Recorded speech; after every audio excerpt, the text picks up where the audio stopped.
முதல் பராந்தகன் என்ற அனபாய சோழனான். சோழ நாட்டு மக்களிடம் மிகவும் அன்பாக நடந்து வந்தேன். நான் அசன்ற கர்ப்பம் இல்லாதவனாய் வாழ்ந்தேன். தீங்கு செயல் எதையும் என்னிடம் உண்டாக்காமல் தடுத்து வாழ்ந்தேன். இவைகளை கண்டு மக்கள் என்னிடம் அன்பு கொண்டு நடந்தனர். இராசிம்ம பாண்டியனும் ஈழத்து காசியனும் மண்ணாசையால் என்னிடம் கோபம் கொண்டு போருக்கு வந்தனர். சண்டைக்கு வந்தார்கள் என்றதை கேட்டதும்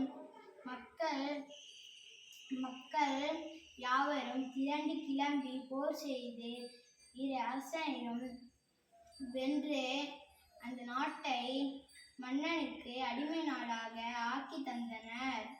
அங்குள்ள செல்வம் அனைத்தையும் எனக்கு உரியதாக எடுத்து வந்து அளித்தனர்.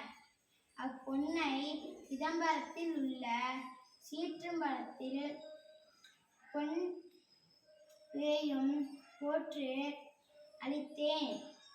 நான் கிடைத்த செல்வத்தை சிதம்பரத்திற்கு அளித்ததை கண்டு உலக மக்கள் யாவரும் புகழ்ந்தனர். இதையே வள்ளுவர் செருக்கும் சினமும் சீர்மையும் இல்லார் பெருக்கன் பெருமித நீத்து மென்மை உடையவருடையது செல்வம் யாவராலும் மதிக்கப்படும். நன்றி, வணக்கம்.